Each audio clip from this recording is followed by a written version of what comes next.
إن الحمد لله نحمده ونصلي على رسوله الكريم أما بعد أعوذ بالله السميع العليم من الشيطان الرجيم من همزه ونفخه ونفثه بسم الله الرحمن الرحيم ضرب لكم مثلا من أنفسكم هل لكم مما ملكت أيمانكم من شركاء فيما رزقناكم فأنتم فيه سواء تخافونهم كخيفتكم أنفسكم كذلك نفصل الآيات لقوم يعلمون۔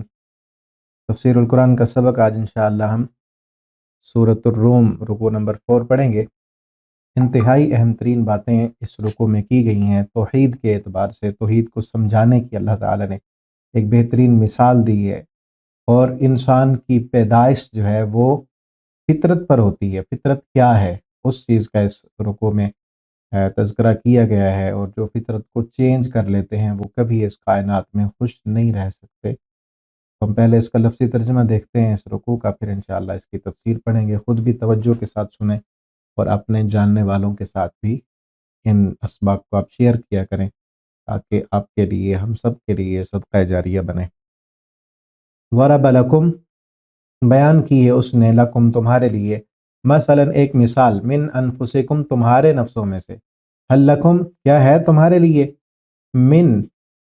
مما ملکت ایمانکم ان غلاموں میں سے جو جن کے مالک تمہارے دائیں ہاتھ ہیں، یعنی یہ غلام پر محاورہ بولا جاتا تھا کہ جو تمہارے دائیں ہاتھ جن کے مالک ہیں، یعنی تمہارے غلام، من شرکائکم کوئی تمہارا شریک ہے تمہارے غلاموں میں سے، کسی کو تم اپنا شریک بناتے ہو، فیما رزقناکم اس میں سے جو ہم نے رزق دیا تم کو، فانتم فیہ سوا پھر تم دونوں اس میں برابر ہو جاؤ، تخافونہم پھر تم ڈرو ان سے، کخیفتکم انفسکم جس طرح تم ڈرتے ہو اپنے برابر کے لوگوں سے، جس طرح اپنے شریکوں سے ڈرتے ہو اسی طرح اپنے غلام کو بھی تم اپنا شریک بنا لو، پھر اس سے بھی اسی طرح تم ڈرو۔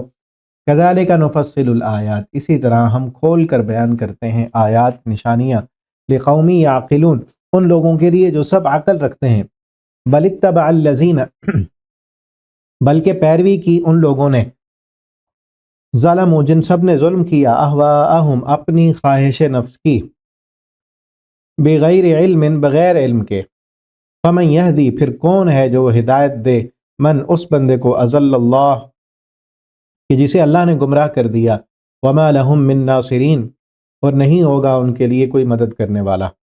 فاقم وجہک للدین حنیفا پس آپ سیدھا رکھیں اپنے چہرے کو، للدین دین کے لیے، حنیفا یکسو ہو کر، فطرت اللہ اللہ کی فطرت، اللہ کا طریقہ، التی وہ جو، فطر الناس علیہا جس طریقے پر پیدا کیا اللہ نے لوگوں کو، لا تبدیل لخلق اللہ اللہ کی خلقت بدلنا جائز نہیں ہے، اللہ کی تخلیق میں کوئی تبدیلی نہیں، اللہ کی فطرت چینج نہیں ہوتی۔ ذالک الدین القیم یہی سیدھا دین ہے، ولکن اکثر الناس لا یعلمون لیکن اکثر لوگ نہیں جانتے۔ منیبین سب رجوع کرنے والے ہیں، الیہ اس اللہ کی طرف، واتقوا اور اسی سے ڈرنے والے ہیں، تم سب اسی سے ڈرو، واتقوا اسی سے ڈرو، واقیموا الصلاۃ نماز قائم کرو، ولا تکونوا من المشرکین اور نہ ہو جاؤ تم مشرکوں میں سے، من الذین ان لوگوں میں سے، فرقوا دینہم جن سب نے ٹکڑے ٹکڑے کر دیا اپنے دین کو، وکانوا شیعا اور وہ بٹ گئے گروہوں میں، کل حزب بما لدیہم فرحون ہر گروہ جو اس کے پاس ہے اس پر وہ خوش ہے، وَإِذَا مَسَّ النَّاسِ اور جب پہنچے الناس لوگوں کو، ضرٌ کوئی تکلیف، دعوا ربہم تو وہ سب پکارتے ہیں اپنے رب کو، منیبین الیہ سب رجوع کرنے والے ہوتے ہیں اس کی طرف، ثم پھر اذا اذاقہم پھر جب چکھائے ہم ان کو، منہ اس میں سے، رحمتن کوئی رحمت، اذا فریق منہم بربہم یشرکون تو اچانک ایک فریق اپنے رب کے ساتھ شرک کرنے لگتا ہے، لیکفروا تاکہ وہ ناشکری کریں، بما اس کی، آتیناہم جو ہم نے دیا انہیں، فتمتعوا تو تم سب فائدہ اٹھا لو، فسوف تعلمون ان قریب تم جان لو گے، ام انزلنا علیہم سلطانا کیا ہم نے نازل کی ہے علیہم ان پر، سلطانا کوئی دلیل، فہو یتکلم کہ وہ بول کر بتاتی ہے، وہ دلیل انہیں بول کر بتاتی ہے، بما کانوا بہ یشرکون کہ جس کے ساتھ وہ سب شریک ٹھہراتے ہیں، وَإِذَا أَذَقْنَا النَّاسَ اور جب ہم چکھاتے ہیں لوگوں کو، رحمتاً رحمت، فرحوا بها تو وہ خوش ہو جاتے ہیں اس کے ساتھ، وَإِن تُصِبْهُمْ سَيِّئَةٌ، اور اگر پہنچتی ہے انہیں کوئی تکلیف، کوئی برائی، بما قدمت ایدیہم، اس کی وجہ سے جو انہوں نے آگے بھیجا، ایدیہم ان کے ہاتھوں نے، جو انہوں نے خرابیاں کی اس وجہ سے انہیں جب کوئی تکلیف پہنچتی ہے، اذا ہم یقنطون، تو اچانک وہ نا امید ہو جاتے ہیں۔ اولم یروا، کیا نہیں دیکھا ان سب نے، ان اللہ یبسط الرزق، کہ اللہ رب العالمین کس طرح پھیلاتے ہیں، کشادہ کرتے ہیں رزق کو، لمن یشاء، جس کے لیے چاہتے ہیں، ویقدر، اور جس کے لیے چاہتے ہیں کم کرتے ہیں، ان فی ذلک لآیات، بلا شبہ اس میں نشانیاں ہیں، لقوم یؤمنون، ایمان لانے والی قوم کے لیے۔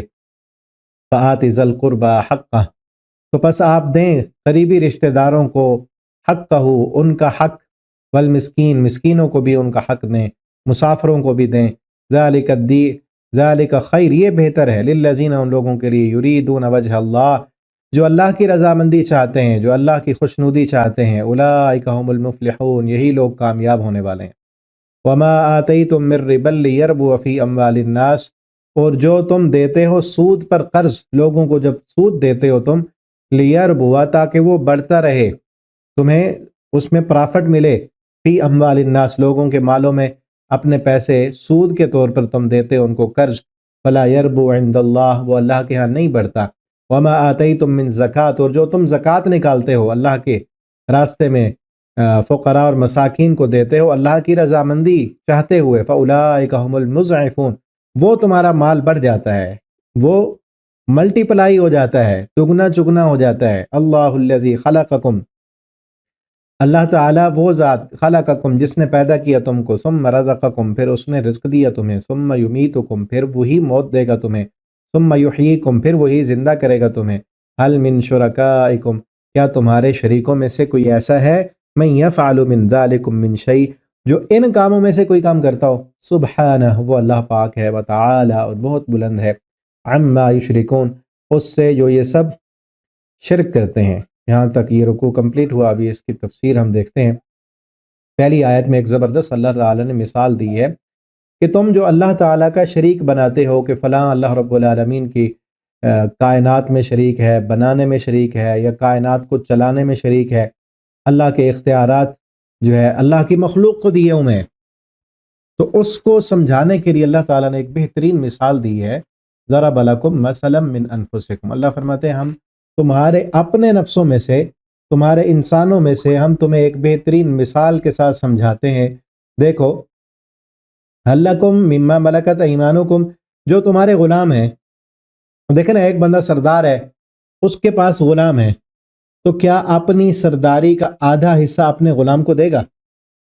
زر خرید غلام ہوا کرتے تھے اس وقت، اب تو کوئی نوکر ہے، گھر میں رکھا ہوا ملازم ہے، کیا ملازم کو اپنے گھر کا، اپنی پراپرٹی کا، اپنے بزنس کا آدھا حصہ اس کے نام کر دے گا کہ یہ اور میں برابر ہو جائیں؟ کیا کوئی ایسے سوچ سکتا ہے کہ اپنے وہ ماتحت رہنے والا بندہ، جو زر خرید غلام ہے، جو اس کا ملازم ہے، جس کو وہ پے کرتا ہے، اس کو اپنی پراپرٹی کا آدھا حصہ دے دے اور وہ اور یہ برابر ہو جائیں؟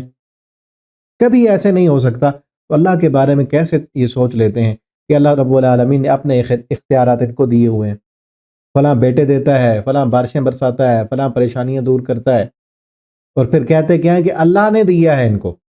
اللہ تعالیٰ فرماتے ہیں کہ کیسی سوچ تم نے رکھ لی؟ آج بھی ہے نا کئی کلمہ پڑھنے والے ہمارے مسلمان بھائی ایسے بھی ہیں جن کا عقیدہ اور نظریہ یہی ہے کہ اللہ تعالیٰ نے ان بزرگوں کو اختیارات دیے ہوئے ہیں۔ ہم یہ نہیں کہتے کہ یہ خود دیتے ہیں، اللہ تعالیٰ نے ان کو اختیار دیا ہے تو اللہ کے اختیار میں سے دیتے ہیں۔ اللہ تعالیٰ وہی چیز سمجھا رہے ہیں کہ تم اپنا اختیار اپنے ماتحت کو دیتے ہو کیا؟ جس چیز کو ہم نے تمہارے تابع کر دیا، جن چیزوں کا کنٹرول ہم نے تمہیں دیا ہے، کیا وہ کنٹرول تم اپنے غلاموں کو دو گے؟ فَأَنْتُمْ فِيهِ سَوَاءٌ، پھر تم برابر ہو جاؤ، تخافون، جس طرح تمہارے تو شریک ہیں، اللہ تعالیٰ تو کوئی شریک نہیں ہے نا اللہ کا، ہمارے تو شریک ہیں، ہمارے کاروبار میں بھی شریک ہوں گے، گھر میں بھی شریک ہوں گے، رشتہ داروں میں کئی شراکت دار ہوں گے ہمارے، کہتے ہیں نا شریک، یہ ہمارا شریک ہے، اور ان سے ڈرتے ہیں کہیں یہ شریک ہمارا ہم سے بڑھ نہ جائے، کہیں یہ شریک ہماری دشمنی میں ہم سے دشمنی نہ کر دے، اور دشمنی میں آ کر ہم سے بڑھ نہ جائے، ہمیں پیچھے نہ کر دے، ہم سے چھین، کیونکہ مقابلے میں برابر ہوتے ہیں۔ جو صلاحیت، جو قوت، جو اختیار اس کے پاس ہے، ان کے پاس بھی ہے، ٹھیک ہے نا؟ تو جب تم اپنے ماتحت لوگوں کو اپنے برابر نہیں بننے دیتے تو اللہ رب العالمین کے لیے کیسے سوچ لیتے ہو کہ تم تو سب یا ایھا الناس انتم الفقراء الی اللہ، تم سارے کے سارے اللہ کے در کے فقیر ہو، تو اللہ کے اپنے فقیروں کو اپنے برابر کر دے گا، اپنے اختیارات اپنے فقیروں کو دے دے گا؟ اللہ تعالیٰ کبھی ایسے نہیں کرتے، نہ ہی اللہ تعالیٰ نے کسی نبی کو، کسی ولی کو، کسی پیغمبر کو، کسی فرشتے کو اللہ تعالیٰ نے خدائی اختیارات نہیں دیے۔ کوئی اتنا عبادت میں آگے نہیں بڑھ جاتا کہ وہ پھر اللہ بن جائے، اس کے پاس خدائی اختیارات آ جائیں اور وہ کام کرنے لگے جو اللہ رب العالمین کرتے ہیں۔ کہیں ایسا نہیں ہے، کسی شریعت کی کتاب میں یہ نہیں لکھا ہوا، نبی کریم صلی اللہ علیہ وسلم نے نہیں فرمایا، قرآن کریم میں یہ نہیں ہے۔ لوگوں کے اپنی طرف سے من گھڑت بنائے ہوئے قصے اور کہانی ہیں، اور پھر لوگ انہی قصے اور کہانیوں پر یقین رکھ کے جا رہے ہیں۔ کوئی کسی دربار پہ جا رہا ہے، کوئی کسی مزار پہ جا رہا ہے۔ خانقاہوں کا نظام اور دربار پورے کا پورا ہمارے ملک میں عروج پر ہے۔ لوگ وہاں جاتے ہیں بیٹے لینے کے لیے، نظریں ماننے کے لیے، اور مختلف بنائے ہوئے ہیں، ہر کسی کا الگ الگ ہے، ہر علاقے کا الگ الگ ہے۔ پنجابیوں کا پیر پنجابی ہے، سرائکیوں کا سرائکی ہے، بلوچوں کا بلوچ ہے، اور پٹھانوں کا پٹھان ہے، ساروں کے الگ الگ پیر ہیں۔ پھر ایک سے کام نہیں ہوتا، اس کو چھوڑ دیا، آگے چلا گیا، وہ کینسل ہو گیا، اب اگلے کے پاس، اگلے سے کام نہیں چلا، پھر اور کے پاس، پھر اور سے نہیں بنا، پھر اور سے، پتہ نہیں کتنے در گھوم کے آتے ہیں۔ پھر جب کچھ بھی نہیں ہوتا پھر کہتے ہیں چلو اب اللہ کی مرضی، اب اللہ کی مرضی ہے۔ اللہ تعالیٰ ہدایت دیں ہمارے کلمہ پڑھنے والے مسلمان بھائیوں کو کہ جنہوں نے اللہ کے اختیارات اللہ کی مخلوق کو دیے ہوئے ہیں۔ کذالک نفصل الآیات، اللہ تعالیٰ کھول کھول کر اپنی نشانیاں بیان کرتے ہیں، لیکن بہت کم لوگ عقل رکھنے والے، سمجھنے والے بہت کم ہیں۔ بل اتبع الذین ظلموا، بلکہ ظلم کیا ان لوگوں نے، بل اتبع الذین، بلکہ پیروی کی ان لوگوں نے جنہوں نے ظلم کیا، ظالم لوگوں نے اپنی خواہش نفس کی پیروی کی، بغیر علم، بغیر علم کے، کوئی علم نہیں ان کے پاس، اس بات پر کوئی دلیل نہیں ہے کہ اللہ نے اختیارات دیے ہوئے ہیں، اپنی خواہش نفس، اپنی منمانی، اپنی مرضی۔ اب دیکھیں نا، جنہوں نے یہ بنائے ہوئے مزار، ان کا کتنا بڑا بزنس ہے، ایسا بزنس جس میں کوئی لاس ہے ہی نہیں، بزنس ترقی کرتا جا رہا ہے۔ اور پاکستان میں ایسا بزنس ہے کہ جو صرف یہ بزنس ترقی کی راہ پہ چل رہا ہے، باقی ہر بزنس میں جو ہے کرپشن، لوٹ مار، اور جو ہے گھاٹا اور لاس، فیلئر آتا رہتا ہے۔ اس بزنس میں کوئی فیلئر نہیں، کچھ لگانا بھی نہیں پڑتا، آ رہے ہیں نظرانے، آ رہے ہیں۔ اور پھر جو ان کے گدی نشین ہے نا، ان مجاوروں کے جو گدی نشین ہیں، ان کی زندگیوں کو دیکھیں، ان کے عیش دیکھیں، ان کی عیاشیاں دیکھیں، مریدوں کے نذرانوں پر وہ جو عیاشیاں کر رہے ہیں، کوئی بڑے سے بڑا مل آنر، کوئی بڑے سے بڑا بزنس مین اتنی عیاشیاں نہیں کرتا ہوگا جتنی یہ درباروں کے جو مزاور ہیں نا، جو گدی نشین ہیں، وہ کر رہے ہیں، ان کی اولادیں کر رہی ہیں، اور اسی لیے یہ چل رہا ہے نظام۔ اور جاہل عوام، جب تک جاہل ہے نا، پھر مشرک ہونے کے لیے جاہل ہونا ضروری ہے۔ جس کے پاس علم ہو، اپنے علم سے، عقل سے، فہم سے سوچنے والا ہو، وہ یہ کام نہیں کر سکتا۔ ومن اضل اللہ فمن یہدی، کون ہدایت دے گا جس کو اللہ نے گمراہ کر دیا؟ اس پر میں نے پہلے بھی بات کی، اللہ تعالیٰ کس کو گمراہ کرتے ہیں؟ نہیں، اللہ تعالیٰ نے حق قبول کرنے کی جو صلاحیت عطا کی ہے، اگر کوئی بندہ اس صلاحیت کو استعمال نہیں کرتا، تب اللہ رب العالمین وہ حق قبول کرنے کی صلاحیت سلب کر لیتے ہیں، صلاحیت اللہ نے چھین لی، اب وہ گمراہ ہو گیا، اب اس کو کوئی ہدایت دے ہی نہیں سکتا، کیونکہ ہدایت قبول کرنے کی صلاحیت کو اللہ نے اب ختم کر دیا ہے۔ فمن یہدی من اضل اللہ، اب کون ہدایت دے گا؟ وما لهم من ناصرین، ایسے لوگوں کا کوئی مددگار بھی نہیں ہے۔ فاقم وجہک للدین حنیفا، آپ کیا کریں؟ فاقم وجہک للدین حنیفا، اپنا چہرہ دین حنیف کے لیے یکسو کر لیں، سیدھا کر لیں، اللہ رب العالمین کی طرف رجوع کریں۔ فطرت اللہ، اللہ کی جو فطرت ہے، التی فطر الناس علیہا، کہ جس فطرت پر اللہ رب العالمین لوگوں کو پیدا کرتے ہیں، جس فطرت پر اللہ تعالیٰ نے لوگوں کو پیدا کیا۔ فطرت اللہ التی فطر الناس علیہ لا تبدیل لخلق۔ اور وہ فطرت کیا ہے؟ وہ فطرت دو چیزیں ہیں، ایک ہے عادت اور ایک ہے فطرت، جبلت جسے کہتے ہیں، جس پر جو صلاحیت اللہ رب العالمین پیدائشی انسان کے اندر رکھتے ہیں۔ اب مثلا دیکھیں نا، آپ جب بچہ پیدا ہوتا ہے، بچہ پیدا ہونے کے بعد وہ ماں کا دودھ پینے کی صلاحیت اس کے اندر موجود ہے، ماں کا دودھ چوسنے کی صلاحیت اس بچے میں کس نے سکھایا اس کو؟ کسی نے سکھایا ہے؟ کسی بھی نہیں سکھایا، خود بخود اللہ نے وہ عادتاً جبلت میں، اس کی فطرت میں اللہ نے رکھ دی ہے کہ اس طرح تو انہیں دودھ پینا ہے۔ وہی چیز اسی طرح جس رب نے بچے کو دودھ پینے کی صلاحیت اس کی فطرت میں رکھی، اور بھی کئی صلاحیتیں رکھی ہوتی ہیں اللہ تعالیٰ نے، اسی طرح توحید کو سمجھنے کی صلاحیت بھی اللہ رب العالمین نے ہر انسان کی فطرت میں رکھ دی ہے۔ اسی فطرت پر، فطرت توحید پر، فطرت اسلام پر ہر بچہ پیدا ہوتا ہے۔ نبی کریم صلی اللہ علیہ وسلم نے فرمایا ہر بچہ پیدا ہونے والا فطرت اسلام پر، فطرت توحید پر پیدا ہوتا ہے۔ اس کا عقیدہ اور نظریہ یہ ہوتا ہے کہ اللہ ایک ہے، ساری کائنات کا خالق، مالک، مدبر الامر، پیدا کرنے والا، چلانے والا، روزی روٹی دینے والا ایک اللہ ہے۔ توحید پر پیدا ہوتا ہے۔ لیکن پھر فَأَبَوَاهُ يُهَوِّدَانِهِ أَوْ يُنَصِّرَانِهِ أَوْ يُمَجِّسَانِهِ، اس کے والدین، اس کا ماحول، اس کے رشتہ دار جیسے ہوتے ہیں اس کو پھر ویسا بناتے ہیں۔ والدین یہودی ہیں تو اس کو یہودی بنائیں گے، عیسائی ہیں تو عیسائی بنائیں گے، ہندو ہیں تو اس کو ہندو بنا دیں گے، بت پرست ہیں تو اس کو بت پرست بنا دیں گے، ماحول اس کو ویسا بنا دے گا۔ اور پھر بعد میں اگر ہوتا ہے کوئی بندہ، یہ پیدا تو ہر انسان فطرت اسلام پر ہوا، لیکن جب اس نے وہ بڑا ہوا، ماں باپ کو دیکھا، اس نے جب شعور اس کے اندر آیا، اس کے والدین نے اس کو غلط عادت پر لگا دیا۔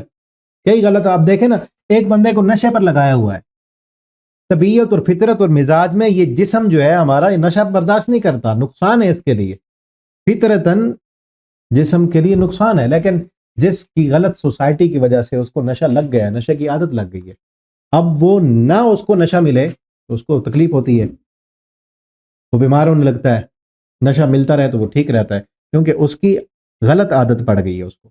اسی طرح ماحول کی وجہ سے، معاشرے کی وجہ سے غلط اس کے اندر عقیدہ آ گیا، غلط نظریہ آ گیا، اب اس کو لگتا ہے کہ شاید میں اسی پر ہی ٹھیک ہوں۔ بعد میں کہیں جا کر اس کو توحید کی سمجھ آتی ہے، اس کو قرآن کی سمجھ آتی ہے، وہ دین اسلام کو سیکھتا ہے اور پڑھتا ہے، اور پھر اس کی پرانی فطرت جس پر اللہ نے پیدا کیا تھا وہ جاگ اٹھتی ہے، تو پھر وہ مسلمان ہو جاتا ہے، پھر وہ راہ راست پہ آ جاتا ہے، پھر وہ اپنی غلطیوں کو مان لیتا ہے، تسلیم کر لیتا ہے۔ اور پھر ایسے لوگوں کی زندگیوں کو دیکھیں کہ کس قدر وہ رو رہے ہوتے ہیں اپنے گناہوں پر، اور پھر ایسی زندگی میں جانے والے کبھی بھی ان کو جو ہے وہ سکون نہیں آتا، جو فطرت سے انحراف کرتے ہیں نا ان کو کبھی سکون نہیں ملتا۔ یہ چیز یاد رکھیں، اللہ نے جو سکون رکھا ہے نا وہ فطرت کے اندر رکھا ہے۔ فطرت سے منہ موڑو گے، فطرت سے انحراف کرو گے، سکون زندگیوں سے نکل جائے گا۔ اسلام سے جو دور چلے جاتے ہیں، قرآن سے جو دور چلے جاتے ہیں، فطرت کو ٹھکرا دیتے ہیں، کبھی سکون نہیں پاتے وہ۔ لا تبدیل لخلق اللہ، کیونکہ اللہ کی خلقت تبدیل نہیں ہوتی۔ جس فطرت پر اللہ نے پیدا کیا ہے، اسلام پر، اسلام میں رہیں گے، اللہ کی عبادت کریں گے تو سکون میں رہیں گے۔ چاہے کوئی انسان اس کے پاس پیسہ نہیں ہے، دولت نہیں ہے، اچھا کھاتا پیتا نہیں ہے، بھوک ہے، کبھی کھا لیتا ہے، کبھی نہیں ملتا، غربتیں ہیں، لیکن اللہ کی عبادت کر رہا ہے، فطرت اس کی قائم ہے، تو سکون میں رہے گا۔ اسلام سے دور بھاگنے والے، فطرت سے ہٹ جانے والے کبھی سکون نہیں ملتا۔ اسی طرح ایک اور چیز، اللہ نے فطرت اسلامیہ پر جس طرح پیدا کی ہے، اسی طرح مرد کی فطرت الگ بنائی ہے، عورت کی فطرت الگ بنائی ہے۔ عورت کی فطرت میں اللہ رب العالمین نے رکھا ہے گھر داری، کہ اس نے گھر میں رہنا ہے، اس نے بچوں کو پالنا ہے، بچے پیدا کرنے ہیں، اس نے ان کی تربیت کرنی ہے۔ ماں کی گود کو اللہ نے مدرسہ بنایا ہے، ماں کی ممتا کو اللہ نے ایک نسل کی آغوش اور تربیت کے لیے، اس کی آغوش کو اللہ نے ایک نسل کی تربیت کے لیے رکھا ہے۔ لیکن اگر اس سے انحراف کرے گی تو پھر سکون نہیں آئے گا۔ اب دیکھیں نا، آج معاشرے نے، کافروں نے ہمارے معاشرے میں بھی یہ چیز پھیلا دی، عورت کو سکھایا اور سمجھایا، پہلے یہ جو اس کو احساس کمتری دلائی کہ تو عورت ہے، تو کم ہے، تو اس میں کامیاب نہیں ہو سکتی۔ اگر کامیاب بننا ہے تو اپنے آپ کو مرد بنا، مرد کی برابری کر، جو کام مرد کریں گے وہ تو کرے گی، تو پھر تو کامیاب ہو جائے گی۔ اور انہی کی دیکھا دیکھی میں آج امت مسلمہ کی مائیں بہنیں بھی اپنے اس فطرت سے انحراف ہے نا، کہ اللہ نے عورت کی فطرت میں کمانا نہیں رکھا۔ چیز یاد رکھیں، کسی بھی جو ہے وہ لیول پر ہے عورت، وہ بیٹی ہے، وہ بہن ہے، وہ ماں ہے، بیوی ہے، جس بھی لیول پر ہے، اللہ نے کہیں بھی عورت کو کمانے کی ذمہ داری نہیں لگائی۔ ہاں کہیں کوئی مجبور ہو گئی ہے، کوئی اس کا مرد رشتہ دار نہیں ہے، پھر بھی اسلامی اگر سلطنت ہے، اسلامی حکومت ہے، تو سلطنت اسلامیہ اور اسلامی حکمران کی ذمہ داری ہے کہ اس کا خرچہ پورا کرے۔ ٹھیک ہے نا، یہ تو ماحول ہم نے بنا دی ہے کہ اسلامی حکومت ہے ہی نہیں۔ اگر مجبور ہو گئی ہے تو پھر تو ایک الگ بات ہے، یا پھر اس کے لیے ایک ایسا ماحول ہے کہ جہاں وہ گھر میں بیٹھ کر آسانی سے، اس کے پاس وقت بھی ہے، وہ کوئی کام کر سکتی ہے تو کرے۔ لیکن میں جس چیز کی بات کر رہا ہوں کہ ایک جو ماحول دے دیا گیا، ایک جو ہمارے نظریات کو چینج کر دیا گیا کہ عورت نے بھی کمانا ہے۔ آج اپنی بچیوں کو جو پڑھا رہے ہیں صرف اس وجہ سے کہ کمائے گی، بالکل غلط نظریہ ہے۔ کیوں یہ نظریہ آ گیا؟ کافروں کی وجہ سے، فطرت سے انحراف ہے، اس لیے اس کو پڑھا رہے ہیں کہ کل کو شاید اس کا خاوند اس کو نہ دے، شاید اس کا بھائی اس کو نہ کھلائے، پتہ نہیں کیا بنے۔ اللہ پر یقین نہیں؟ ہاں اس لیے پڑھائیں کہ اپنے بچوں کی اچھی تربیت کر سکے گی، اس لیے میں تعلیم کا مخالف نہیں، اپنی بچیوں کو اچھی تعلیم دلوائیں، اس لیے کہ کل کو یہ اپنے بچوں کی ایک نسل کی تربیت کرے گی۔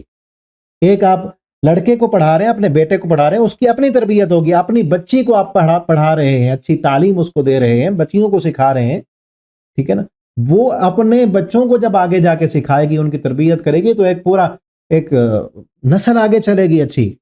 تعلیم کی مخالفت نہیں، لیکن ان لوگوں کی مخالفت ہے جو اس لیے پڑھا رہے ہیں کہ کل کو ڈگری ملے گی اور یہ جا کے جاب کرے گی اور پیسہ کما کے لائے گی۔ تو یہ فطرت سے انحراف ہے۔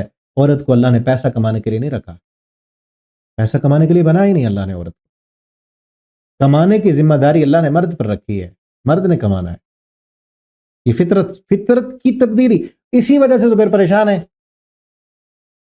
اب کئی ایسی عورتوں کی زندگیاں اٹھا کے دیکھ لیں جنہوں نے کہا کہ ہم نے کمانا ہے، کما تو لیا انہوں نے، بڑا پیسہ آ گیا، لیکن شادی سے بھی انحراف کر دیا انہوں نے، نہیں کرنا۔ یورپ کا کلچر ہے نا، اس نے عورت کو عورت نہیں رہنے دیا، عورت کو ماں نہیں بننے دیا، عورت کو انہوں نے بیوی نہیں بننے دیا، عورت کو انہوں نے ایک شو پیس بنا دیا ہے، ایک سیکس پروڈکٹ کے طور پر اس کو معاشرے میں لائے کہ صرف ایک شو پیس ہے، ایک اشتہار ہے۔ اب دیکھیں نا، کسی بھی چیز کا اشتہار ہے، اس میں عورت کو لا کے کھڑا کیا گیا، اس لیے عورت کو کمائی کا ذریعہ بنا دیا انہوں نے۔ اس کی نمائش، اس کا جسم، اس کے ذریعے سے کمانا ہے۔ اور عورت کس ذریعے سے کما رہی ہے آج کل اس وقت؟ کمانے والی، ہاں حلال ذرائع سے کمانے والی بھی ہیں، ہماری مائیں بہنیں ایسی بھی ہیں جو شرعی حدود میں رہ کر کماتی ہیں، تو کوئی غلط بات نہیں ہے۔ لیکن جو میں جس چیز کی خلاف بات کر رہا ہوں نا، وہ یہ نظریے کی ہے، یہ سوچ اور نظریہ غلط ہے کہ اس نے بڑا ہو کے کمانا ہے۔ اگر کوئی اس کو موقع ملتا ہے، اپنے خاوند کا ہاتھ بڑھاتی ہے، کوئی کام کرتی ہے، اس سے اس کو ارننگ ہوتی ہے، تو کوئی غلط بات نہیں ہے، ناجائز نہیں ہے، ٹھیک ہے نا۔ لیکن نظریہ دینا کمانے کا، اس نظریے نے پھر کیا آگے جو ہے آگ جلائی ہوئی ہے کہ آج وہ کمانے کا نظریہ دینے والی عورت سب سے زیادہ کس چیز پہ کما رہی ہے؟ آپ یوٹیوب اٹھا کے دیکھیں، یہ ولاگرز کس چیز پر، اور مردوں نے بھی عورتوں کو سامنے دکھا کر اپنی کمائی کا ذریعہ بنایا ہوا، اپنی عورتوں کو، عورتیں دکھا کے کما رہے ہیں نا۔ ایڈ چلانے والے بزنس مین سارے عورتوں کو لے آ کے ان کی پکچر بنا کے ایڈ چلوا رہے ہیں، کیا ہے؟ اب دیکھیں پچھلے کل پرسوں کی بات ہے، مالاکڑی یونیورسٹی میں کیا ہوا؟ اب کہاں ہے وہ حافظ احمد صاحب ہے نا غالباً، جنہوں نے کہا تھا کہ مجھے قاری صاحب نے مارا، ایک پوڈ کاسٹ میں بیٹھ کے وہ کہتے ہیں قاری صاحب نے مجھے مارا، تو میں کہتا ہوں کسی قاری صاحب کے پاس بچوں کو نہ بھیجو بھی، یہاں بولو اب قاری صاحب نے مارا تھا، ٹھیک ہے مدارس میں بھی جو ہے قاریوں سے غلطیاں ہوتی ہیں، نہیں مارنا چاہیے، میں بھی اس چیز کے خلاف ہوں، لیکن سب تو ایسے نہیں ہے نا کہ ایک قاری صاحب نے آپ کو ڈنڈے مار دیے تم اب سارے بچوں کو کہو گے کہ مدرسے میں نہ جاؤ پڑھنے کے لیے قرآن۔ اگر پروفیسر نے، اس قاری صاحب نے تو ڈنڈے مارے تھے نا، یہ جو پروفیسر یونیورسٹیوں کے کیا کر رہے ہیں، بچیوں سے جنسی استحصال کر رہے ہیں، کتنی بچیوں کی ویڈیوز ان کے پاس آئیں۔ اس سے چند ماہ پہلے پنجاب یونیورسٹی میں کیا ہوا، ادھر بہاولپور میں پچھلے سال کیا گل کھلے، ایک ہی بندے کے پاس کتنی ویڈیوز تھیں، اب بند کر دو ساری یونیورسٹیاں۔ یہ کہو نا آپ والدین سے، یہ کہو کہ یہاں یونیورسٹیوں میں تعلیم نہیں ہوتی، یہ جو ہے جنسی درندے بیٹھے ہوئے ہیں، مت بھیجو اپنی بچیوں کو، یہاں آپ خاموش ہیں، ٹھیک ہے نا۔ مجھے امید ہے شاید کہ وہ معذرت کر لیں، ان کے خلاف کافی جو ہے ٹرینڈ چلا ہوا ہے۔ تو بہرحال جو بات میں کر رہا تھا کہ یہ فطرت سے انحراف ہے کہ عورت کو کمانے کا ذریعہ بنانا یا عورت کو کمانے کا نظریہ دینا کہ تو نے کمانا ہے، یہ فطرت کی خلاف ورزی ہے۔ ہاں جو چیز اصل کرنے کی ہے وہ ہم کر نہیں رہے، ہم یہ کریں نا، جو یہ خدشہ ظاہر کرتے ہیں کہ کل کو شاید اس کو کوئی نہ کھلائے، کوئی اس کی ذمہ داری نہ اٹھائے، تو ہمیں تو یہ چاہیے نا کہ ہم بھائی کو ذمہ دار بنائیں، معاشرے میں یہ شعور اجاگر کریں، بھائی کو پتا ہو کہ اگر میری بہن میرے پاس ہے، اس کا کوئی کمانے والا نہیں ہے، اگر اس کا شوہر فوت ہو گیا ہے، کل کو جا کے شوہر اس کا فوت ہو جائے، اس کی اولاد نہ ہو، تو میری ذمہ داری ہے کہ میں نے اپنی بہن کا جو ہے اس کی کفالت کرنی ہے، میری ذمہ داری ہے میں نے اپنی بیوی کی کفالت کرنی ہے، میری ذمہ داری ہے میں نے اپنی ماں کی کفالت کرنی ہے۔ یہ ہم کیوں نہیں معاشرے میں شعور دیتے؟ جو اصل کام کرنے کا ہے یہ دے نا، یہ کرے نا کہ مرد کی ذمہ داری ہے، اس کے ماتحت جتنی بھی عورتیں ہیں یہ مرد کے ذمے ہے، وہ کمائے، حلال طریقے سے کمائے اور ان کی کفالت کرے، یہ شعور دیں، اپنے بچوں کو شعور دیں، ٹھیک ہے نا، اپنے بھائیوں کو شعور دیں۔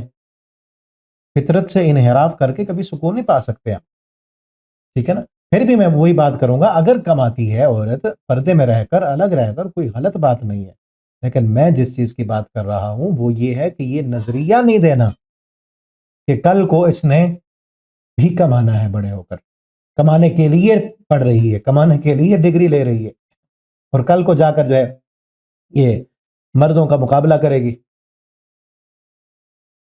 مرد کا مقابلہ، اور پھر کیا بنے گا؟ مرد کا مقابلہ کیسے کر سکتی ہے؟ کیا مرد نے پھر بچے پھر پیدا کرنے ہیں کہ مردوں جو اس کے کام ہے وہ پھر مرد کرے گا؟ بیچاری پر کتنا بوجھ ہے۔ شاید میری مائیں بہنیں زیادہ ہمارے پاس سننے پڑھنے والی ہوتی، میری باتیں عجیب شاید لگ رہی ہوں، آپ یہ بھی تو دیکھیں نا، ایک ماں نے، ایک بہن نے، آپ میری ماں ہیں یا بہن ہیں، بیٹی ہیں، میں بھی بیٹیوں والا ہوں، میری بھی والدہ ہیں، میری بہنیں ہیں، ٹھیک ہے نا، میں ساری چیزیں جو ہے وہ سمجھتا ہوں اور پوری ذمہ داری سے بات کر رہا ہوں، ٹھیک ہے نا۔ آپ دیکھیں کہ ایک عورت، اس کے بیوی، اس کے جو ہے بچے بھی اس نے سنبھالنے ہیں، اور اس نے ان کی تربیت بھی کرنی ہے، گھر کو بھی اس نے دیکھنا ہے، اور اپنے بچوں کی تربیت بھی اس نے کرنی ہے، یعنی گھر داری جو اللہ نے جس فطرت میں اس کو رکھا ہے، جس چیز کے لیے اللہ نے اس کو پیدا کی ہے، وہ کام بھی اس نے کرنا ہے، اور مرد والی ذمہ داری بھی آپ اس پہ ڈال رہے ہیں، وہ کیا کرے گی بیچاری؟ جو کما رہی ہوتی ہے نا، وہ پھر وہ کام تو نہیں کر سکتی، وہ کام نہیں کر سکتی پھر جس کام کے لیے اللہ نے عورت کو اصل بنایا ہے۔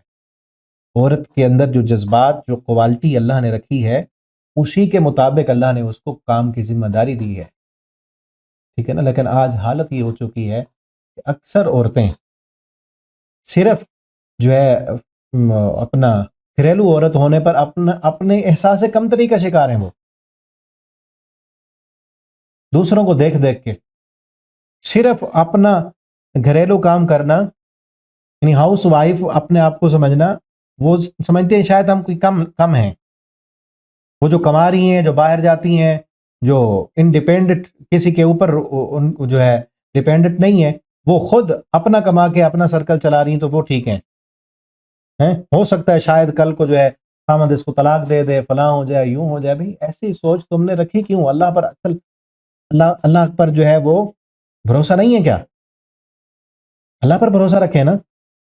اگر ایسے ہی سوچنا ہے، ایسے ہی سوچنا، پھر تو اس طرح کے خدشات ہر جگہ پہ آتے رہتے ہیں. یعنی اگر تم نے یہ سوچنا ہے کہ کل کو اگر اس کا شوہر فوت ہے جو ہو جائے تو پھر کیا کرے گی؟ پھر کل کو اس کا شوہر فوت ہو جائے، جو تم سکھا رہے ہو وہ ختم ہو جائے، یا جو تم نے جاب دلائی ہے وہ ختم ہو جائے، یا اس کی اپنے ٹانگیں ٹوٹ جائیں، پھر یعنی یہ خدشے تو پھر بڑھتے جائیں گے نا، بڑھاتے جاؤ جہاں تک بڑھتے جائیں گے. اس کی آنکھیں کل کو خراب ہو جائیں تو پھر کیا کرے گی؟ یعنی جن آنکھوں سے، جن ہاتھوں سے، جن پاؤں سے کام کر دی، یہ ختم ہو جائیں کل کو، پھر کیا کرے گی؟ پھر یعنی اللہ پر اچھی امید رکھو، اور جو شریعت کے اصول اللہ نے بتائے ان کے مطابق چلو. آج اسی وجہ سے آج جو ہے یورپ کی، ویسٹ کی عورت کو جا کے دیکھو، انہوں نے شریعت سے انحراف کر کے، فطرت سے انحراف کر کے اپنی زندگیوں کو جہنم بنایا ہوا ہے. وہاں پہ جو گئے ہیں نا، اور میرے پاس پڑھنے والے وہاں کے بھی رہنے والے ہیں، ان سے پوچھیں آپ کہ یہاں کی عورت جس نے اسلام سے منہ موڑا، انحراف کیا فطرت سے، جو خود کمانے پہ لگی، آج اس کی حالت کیا بن چکی ہے. میں نے ایک انٹرویو پڑھا تھا ایک خاتون کا، کہ نیو یارک میں غالباً ایک تقریب تھی. اس تقریب کا عنوان، وہاں پہ ایک جو ہے نا مقرر نے، شیخ تھے ایک، انہوں نے تقریر کی اسلام میں عورت کا مقام. انہوں نے عورت کا مقام بیان کیا. وہاں کی ایک عورت غیر مسلم وہ اٹھی، دیکھا اتنا مقام دیا اللہ نے اور اس کو جو اصل بات لگی نا، یہ واقعہ میں نے شیخ عبد المالک مجاہد حافظ اللہ، ان کی بک ہے سنہری کرنیں، اس میں یہ میں نے پڑھا تھا. آپ بھی اگر دیکھنا چاہیں تو وہاں آپ کو مل جائے گا. اس کو یہ بات اصل لگی کہ کیا عورت پر کمانے کی کوئی ذمہ داری نہیں ہے؟ کیا عورت کی ساری ذمہ داری پیدا ہونے کے بعد اس کے باپ پر ہے، اس کے بھائی پر ہے، شادی کے بعد شوہر پر ہے، بچے ہو جائیں تو بچوں پر ہے، کمانے کی اس کی کوئی ذمہ داری نہیں ہے؟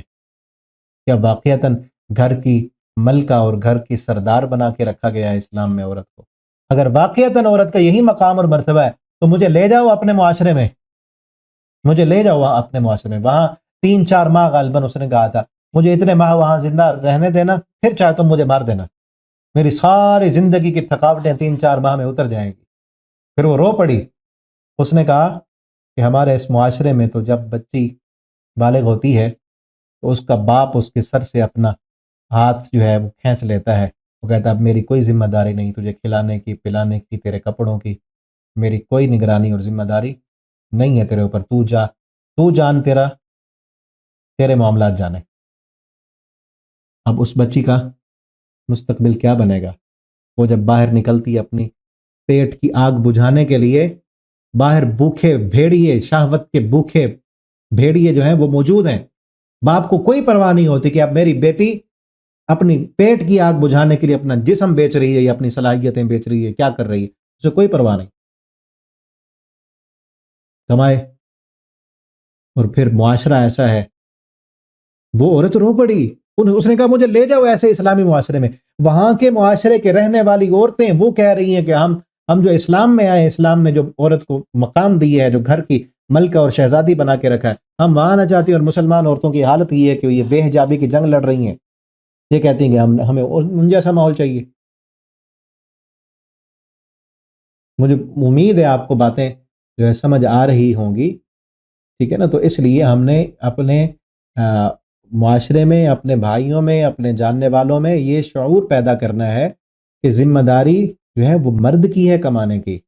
ہمارے بھائی ہیں، ہم جو ہے درس میں، جماعت میں، خطبے میں ہم یہ بات کہتے رہتے ہیں، ٹھیک ہے نا. اور یہاں بھی یہ بات آئی تو ہمیں جو شعور پیدا کرنے کی ضرورت ہے وہ یہ ہے کہ مرد کو اس قابل بنائیں، ذمہ دار بنائیں کہ وہ ذمہ داری سمجھے.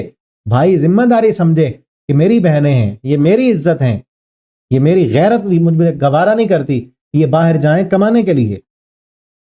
ہاں یہ تعلیم حاصل کرنے کے لیے جائیں گی، یہ سیکھنے کے لیے جائیں گی، پڑھنے کے لیے جائیں گی، اس لیے کہ کل کو یہ اپنی اولاد کی اچھی تربیت کر سکیں، ہماری اچھی تربیت کر سکیں، ہمیں سکھا سکیں، یہ خود بھی اللہ کی فرما بردار بن سکیں. اس لیے تو پردے میں جائیں گی جو ہے. لیکن اس نیت سے کہ کل کو یہ کمائیں، یہ کسی کمانے کے والے نظریے نے جو ہے آج بھائیوں کو خامندوں کو بھی بے غیرت بنا دی ہے کہ ہماری بیوی کما تو رہی ہے نا، چاہے جسم دکھا کے کما رہی ہے. دیکھیں نا، ایک کس قدر دکھ کی باتیں ہیں، کتنی باتیں ہیں، کون سی کریں کون سی چھوڑیں. جائیں نا بازار میں، جانا ہوتا ہے، مجبوری ہے، جانا پڑتا ہے. بازار میں جائیں، کسی بھی دفتر میں جائیں، وہاں پر بیٹھی ہے کوئی میڈم بیٹھی، مجھے تو دیکھ کے اس قدر وہ لگتا ہے، دکھ ہوتا ہے، تکلیف ہوتی ہے کہ یہ کلمہ پڑھنے والی محمد الرسول اللہ صلی اللہ علیہ وسلم کی یہ بیٹی، اس کا نام فاطمہ ہوگا، شاید عائشہ ہو اس کا نام، شاید حفصہ ہو اس کا نام ہے. وہ فاطمۃ الزہرا جنہوں نے حضرت علی سے کہا تھا علی میرا جنازہ بھی اٹھانا تو رات کے اندھیرے میں اٹھانا کہ دن کے اجالے میں میرے کپڑوں پر کسی غیر محرم مرد کی نظر نہیں پڑی تھی، میرے کفن پر بھی کسی غیر محرم مرد کی نظر نہیں پڑنی چاہیے. آج اسی فاطمہ کے نام والی یہاں پہ مسکرا کے 10-20 بندوں کے سامنے اپنا ہنستا ہوا چہرہ دکھا کے مہینے کے بعد 40-50 ہزار لے کے چلی بھی جاتی ہے گھر میں. اس کے بھائی کی غیرت، اس کے باپ کی غیرت، اس کے خامند کی غیرت کہاں ہے؟ کہاں ہے غیرت؟ یہ سارا دن مسکراتا چہرہ دکھا رہی ہے لوگوں کو، ہنس ہنس کے باتیں کر رہی ہے. کتنے آتے ہوں گے، کتنے دیکھ کے جاتے ہوں گے. غیرت کہاں ہے؟ غیرت ختم ہو چکی ہے. اور پھر ایسوں کی زندگی میں سکون کبھی نہیں آ سکتا، یاد رکھیں، سکون نہیں آ سکتا کیونکہ فطرت سے انحراف ہے. اور ایسے کرنے والی گھر نہیں سنبھال سکتی. گھر سنبھالے یا کمائے، مجبور بہت کم ہوتی ہیں، بہت کم مجبور ہوتی ہیں.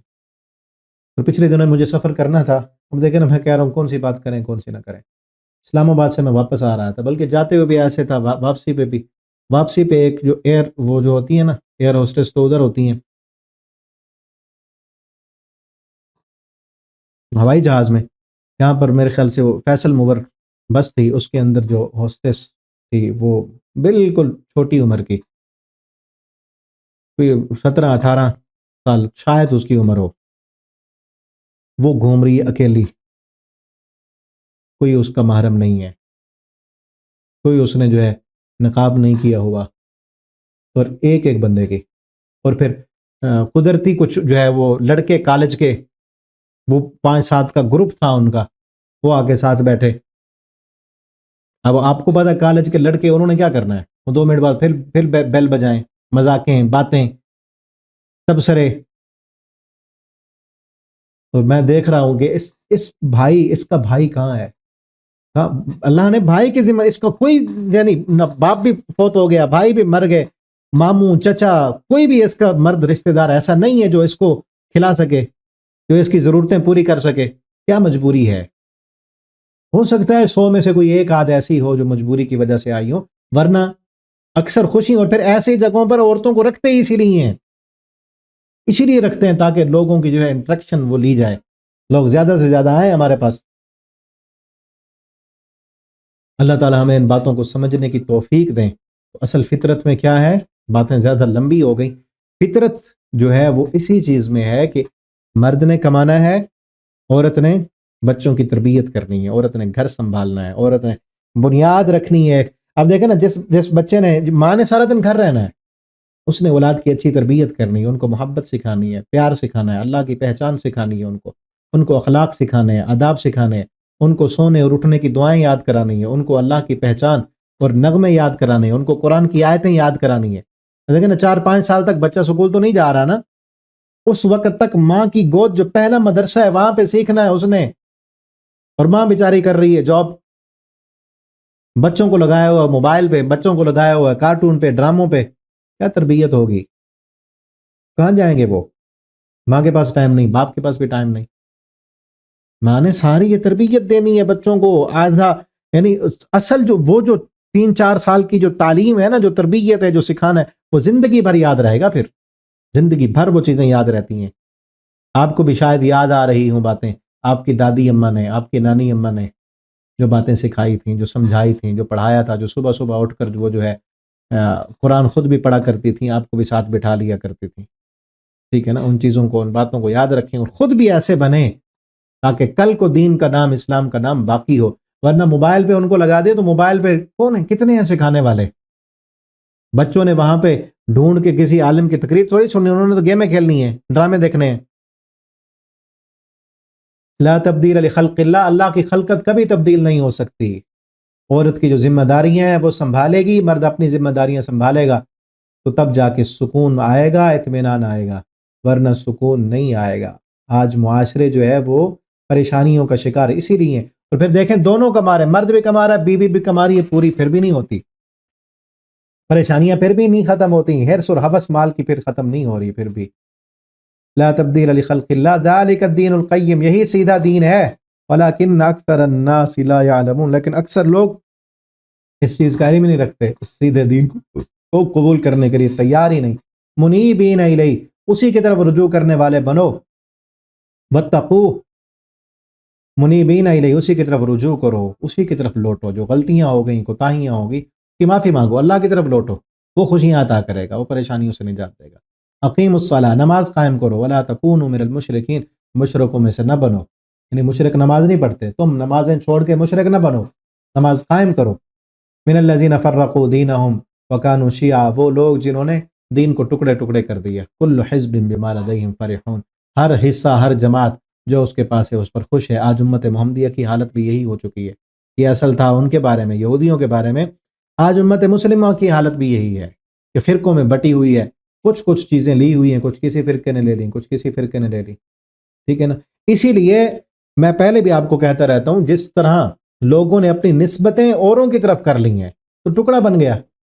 کسی نے اپنی نسبت جو ہے کوفہ کی طرف کر دی، کسی نے بغداد کی طرف کر دی، کوئی اپنے آپ کو حنفی کہلاتا ہے، کوئی شافی کہلاتا ہے، کوئی مالکی کہلاتا ہے، کوئی حنبلی کہلاتا ہے۔ کیا یہ چیزیں تھیں نبی صلی اللہ علیہ وسلم کے زمانے میں؟ قرآن و حدیث کو فالو کریں۔ اب دیکھیں نا، ساری دین اور شریعت کیا امام ابو حنیفہ کے پاس تھی؟ کیا ساری شریعت امام شافی کے پاس تھی؟ کیا ساری شریعت امام مالک کے پاس تھی؟ ہاں، جو شریعت کی باتیں امام مالک کے پاس ہیں لیں، جو شریعت کی باتیں امام شافی کے پاس ہیں لیں، جو شریعت کی باتیں امام احمد ابن حنبل کے پاس ہیں، یا محدثین جتنے بھی، امام بخاری ہیں، امام مسلم ہیں، ابو داؤد ہیں، ترمذی، نسائی، ان سب کے پاس جو شریعت کی باتیں ہیں وہ لیں، لیکن اپنے آپ کو ان اماموں کی طرف منسوب نہ کریں۔ جو منسوب کرتا ہے وہ محدود ہو جاتا ہے، یاد رکھیں، جو کسی امام کی طرف منسوب کرتا ہے وہ محدود ہو جاتا ہے، اور ٹکڑا بن گیا نا، حزب بن گیا۔ یعنی حنفی ہے، امام ابو حنیفہ کی باتیں لینی ہے، امام شافی کی نہیں لینی۔ ہو سکتا ہے کوئی شریعت کی بات امام مالک کے پاس ہو، امام ابو حنیفہ کے پاس نہ ہو سکتا ہے امام ابو حنیفہ کے پاس جو بات ہو وہ امام مالک کے پاس نہ ہو۔ تو جنہوں نے اپنے آپ کو محدود کر دیا وہ تو قید میں آ گئے، ٹھیک ہے نا۔ اور ہم کیا کہتے ہیں، دعوت کیا ہے، پیغام کیا ہے، کہ شریعت کی بات صحیح سند کے ساتھ، کوئی بھی حدیث کسی بھی امام سے ملتی ہے اس کو لو، اور وہ صحیح ہے، رسول اللہ صلی اللہ علیہ وسلم کا فرمان ہے، اس کو فالو کرو، اور اپنے آپ کو کسی امام کے ساتھ مشروط نہ کرو۔ ہم کون ہیں؟ مسلم ہیں، ہم مسلمان ہیں اور محمدی ہیں، ہمارا جو مسلک ہے وہ قرآن و سنت ہے، قرآن اور صحیح حدیث۔ چونکہ حدیثوں میں کئی حدیثیں ایسی ہیں جو فیبریکیٹڈ ہوتی ہیں، لوگوں نے من گھڑت بھی حدیثیں داخل کر دی ہیں، لیکن محدثین نے یہ جو ہے بہت بڑی ذمہ داری اٹھائی ہے کہ انہوں نے جو ضعیف حدیثیں تھیں وہ بتا دی ہیں، ٹھیک ہے نا۔ جو کوشش کرتا ہے، محنت کرتا ہے، اس کو جو ہے وہ معلوم ہو جاتا ہے، ٹھیک ہے نا۔ اس پر بھی ہم کوشش کر رہے ہیں کہ حدیث، مصطلح الحدیث، علم اصول حدیث جو ہے اس پر بھی ایک کورس تیار کریں گے انشاءاللہ، جس سے آپ یہ سیکھ سکیں گے کہ ہم نے کیسے معلوم کرنا ہے کون سی حدیث صحیح ہے، کون سی حدیث صحیح نہیں ہے، ٹھیک ہے انشاءاللہ۔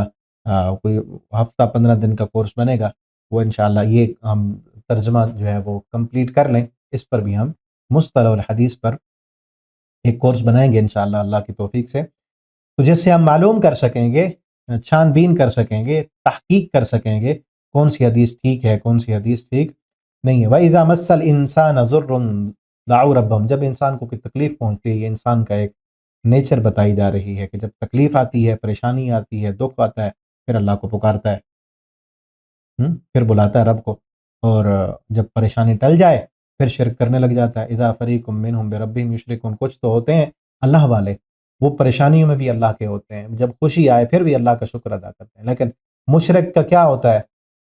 مشرک دکھ کے وقت، پریشانی کے وقت اللہ سے دعائیں کرتا ہے، پریشانی اس کی ٹل جاتی ہے، پھر کہتا ہے فلاں بزرگوں کا کرم ہوا ہے، فلاں نے میری پریشانیاں دور کر دیں.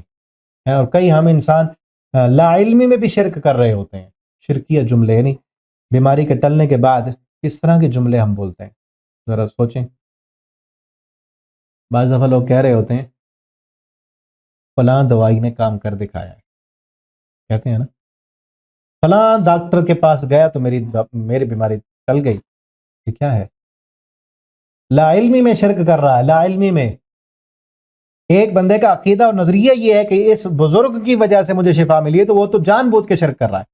ایک ہے کہ مانتا اور جانتا یہ ہے کہ شفا دینے والی اللہ کی ذات ہے، لیکن لا علمی میں جملہ اس نے یہ بولا کہ فلاں ڈاکٹر کے پاس گیا تو مجھے شفا مل گئی. یہ کہیں فلاں ڈاکٹر کے پاس گیا، دوائی اس سے لی، اللہ نے مجھے شفا دی.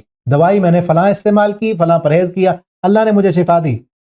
یہ کہنا چاہیے میں نے فلاں تدبیر اختیار کی، میں اس نقصان سے بچ گیا، مجھے اللہ نے بچایا. ٹھیک ہے نا؟ تو ایسے جملے نہ بولا کریں جس سے شرک ہوتا. اللہ کا شکریہ ادا کیا کریں. اللہ کا شکر، جب بھی کوئی حال پوچھے تو کہیں الحمدللہ، اللہ کا کرم ہے، اللہ کا شکر ہے. وَأَمْ أَنزَلْنَا عَلَيْهِمْ سُلْطَانًا لِيَكْفُرُوا بِمَا آتَيْنَاهُمْ، تاکہ وہ اللہ کی ناشکری کریں. یعنی اللہ نے کرم کیا، اللہ نے فضل کیا، اب وہ اللہ کی ناشکری کرنا چاہتے ہیں. ہم انزلنا علیہم سلطانہ، کہ اللہ نے اس پر ان کے لیے کوئی دلیل نازل کی ہے کہ جو اسے کہتی ہے کہ تم شریک ٹھہراؤ. اور آگے فرمایا وَإِذَا أَذَقْنَا النَّاسَ رَحْمَةً، جب ہم انسان کو خوشیاں دیتے ہیں، پریشانیاں ختم ہو جاتی ہیں، اس کو فائدہ ملتا ہے، پھر وہ بڑا خوش ہو جاتا ہے. جب مصیبت پہنچتی ہے تو نا امید ہو جاتا ہے. جب اس کے کرتوتوں کی وجہ سے، اس کے گناہوں کی وجہ سے اسے کچھ تکلیف پہنچتی ہے، نقصان ہوتا ہے، پریشانی آ جاتی ہے، یعنی غلط کاریاں خود کرتا ہے، ان غلطیوں کی وجہ سے اس کو جب سزا ملتی ہے تو پھر یقنطو نا امید ہونے لگتا ہے. اولم یروا ان اللہ، کیا اس نے نہیں دیکھا ان اللہ یبسط الرزق، کہ بے شک اللہ رب العالمین کشادہ کرتے ہیں، پھیلاتے ہیں رزق کو، لمن یشاء، جس کے لیے چاہتے ہیں. جس کے لیے چاہتے ہیں اللہ تعالیٰ رزق بڑھا دیتے ہیں، جس کے لیے چاہتے ہیں کم کرتے ہیں. رزق کا بڑھا دینا بھی اللہ رب العالمین کی طرف سے امتحان ہوتا ہے، اور رزق کا کم کر دینا بھی اللہ کی طرف سے امتحان ہوتا ہے. لیکن جو اللہ والے نہیں ہوتے، وہ جب رزق کم ہوتا ہے نا امید ہو جاتے ہیں. یا رزق کو بڑھانے کے لیے پھر وہ حربے اختیار کرتے ہیں، ناجائز سودی معاملات، رشوت، حرام خوری. یا جو ابھی میں بتا رہا تھا آپ کو، اپنی عورتوں کو دکھا کے پیسے کمانا، عورتوں کو ذریعہ بنا لینا کمائی کا. یہ تو وہ کر رہے ہیں نا جن کا آخرت پر کوئی یقین اور ایمان نہیں ہے. ان فی ذلک لآیات، اس میں بھی یقیناً نشانی ہے، لقوم یؤمنون، ایمان لانے والی قوم کے لیے. فآت ذی القربى حقہ، بس آپ دیں قرابت داروں کو، قریبی رشتہ داروں کو، حقہ، اس کا حق. والمسکین، مسکینوں کو دیں. وابن السبیل، اور مسافروں کو دیں. ذالک خیر للذین، یہ سب سے بہتر ہے ان لوگوں کے لیے، یعنی اپنا مال اللہ کے راستے میں خرچ کریں، اور حق کا، ان کا حق دینا ہے، کوئی احسان نہیں کرنا. مسکینوں کا بھی حق ہے، مسافروں کا بھی حق ہے، غرباء کا حق ہے. اللہ نے حق رکھا ہے تمہارے مال میں، ان کا وہ حق ادا کرنا ہے، تمہارے اوپر فرض ہے، ان پہ احسان نہیں کرنا. وَأُولَٰئِکَ هُمُ الْمُفْلِحُونَ، اور یہی لوگ فلاح پانے والے ہیں. وَمَا آتَيْتُم مِّن رِّبًا لِّيَرْبُوَ فِي أَمْوَالِ النَّاسِ، اور جو تم سود پر قرض دیتے ہو لوگوں کو تاکہ وہ بڑھتا چڑھتا رہے، تمہیں زیادہ ملے، وہ اللہ کے ہاں نہیں بڑھتا، اور سود کی وجہ سے مٹ جاتی ہے، برکت ختم ہو جاتی ہے. اور جو اللہ کے ہاں تم زکوٰۃ ادا کرتے ہو تو وہ اولئک هم المضعفون فلا يربو عند اللہ وما آتیتم من زکاة تریدون وجہ اللہ، اللہ کی رضامندی کے لیے. اولئک هم المضعفون، تو زکوٰۃ کو اللہ بڑھاتے ہیں. ایک دانہ کوئی کھجور کا صدقہ کرتا ہے، نبی کریم صلی اللہ علیہ وسلم فرماتے ہیں اللہ اس کو بڑھاتے ہیں، اللہ اس کو بڑا کرتے ہیں، پالتے ہیں. اور قیامت کے دن جب وہ نامہ اعمال میں رکھا جائے گا تو وہ احد پہاڑ بن چکا ہوگا، اخلاص سے جس نے دیا، اللہ کی رضامندی کے لیے، اللہ کی خوشنودی کے لیے دیا، قیامت کے دن وہ احد پہاڑ بن چکا ہوگا. اللہ الذی خلقکم ثم رزقکم، اللہ وہ ذات ہے جس نے تمہیں پیدا کیا، پھر وہ تمہیں رزق دیتا ہے، پھر وہ تمہیں مارے گا. ثم یحییکم، پھر وہ تمہیں زندہ بھی کرے گا. کیا تمہارے شریکوں میں کوئی بندہ ایسا کام کر سکتا ہے؟ سبحانہ، وہ پاک ہے ان شریکوں سے، وہ اکیلا ہے، وہ تنہا ہے، اس کا کوئی شریک نہیں. وہ احد ہے، وہ صمد ہے، وہ لم یلد ولم یولد ہے، ولم یکن لہ کفوا احد ہے. سبحانہ وتعالی عما یشرکون. ہمارا رکوع کمپلیٹ ہوا. اللہ تعالیٰ سے دعا ہے اللہ رب العالمین ہمیں قرآن پڑھنے، سمجھنے، اس کے مطابق عقیدہ عمل بنانے کی توفیق دیں. بارک اللہ لی ولکم فی القرآن العظیم ونفعنی وإیاکم فی الآیات والذکر الحکیم. والسلام علیکم ورحمۃ اللہ وبرکاتہ.